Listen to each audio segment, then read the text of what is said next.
Remember this image from the 1998 Winter Games in Nagano.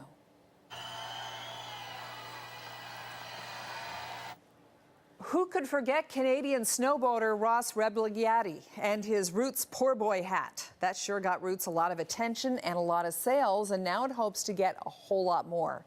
The company's founders have sold a majority piece of the iconic Canadian company to a new group of investors. With more on this, Jeannie Lee joins us now. Why are the famous founders of Roots giving up control? Well, one reason, Carol, is simply that an investment firm like Searchlight Capital can, quote, support the brand's next phase of growth, i.e., take it to the next level, because the retail landscape has become super rugged in the last few years. A lot of competition from every side of things, and in recent years, Roots has in fact had to cut the number of stores in Canada to about 115. It does have about 100 stores in Asia and the US, and this is about letting someone new use their resources to expand the business, especially internationally and online. The other reason is, of course, the legend. If you think of the legend of how Michael Budman and Don Green started Roots, a couple of young guys from Detroit began selling outdoorsy and earth-friendly products like those famous negative heel shoes. Some people will remember those so-called earth shoes. But 42 years later, they're not in their 20s anymore, and succession is something that entrepreneurs need to think about if they want their life's work to keep on living.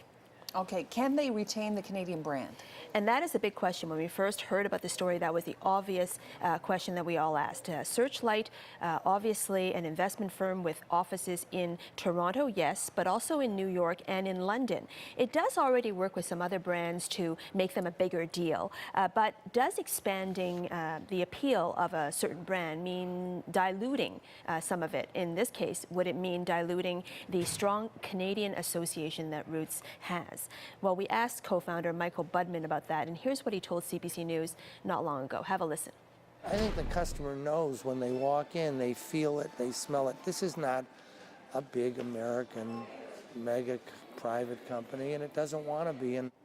And of course, it famously gets its clothing on every famous Canadian symbol that it can find. For example, a month ago, it offered up the latest Drake limited edition varsity jacket. There's one that it makes for the Weekend band, and vice versa. Anyone who wants to say, I am Canadian, will put on a Roots jacket, as we saw during the election campaign, right, Carol? Right. So Indeed, Roots really stressing that it wants to keep its Canadian office, head office here, and it wants to keep making some of its product in Canada, and that it picks Searchlight because, quote, it gets the importance of Canada to the brand's DNA. We shall see. All right. What's the DNA of the markets doing today?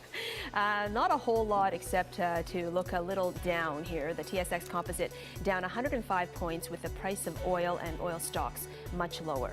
The Dow Jones and the NASDAQ market moderately lower today. Canadian dollar at 75.43 cents US. The value of oil slipping under $43. Still ongoing worries about the inventory. Lots of it around. Jeannie, thank you. You're welcome.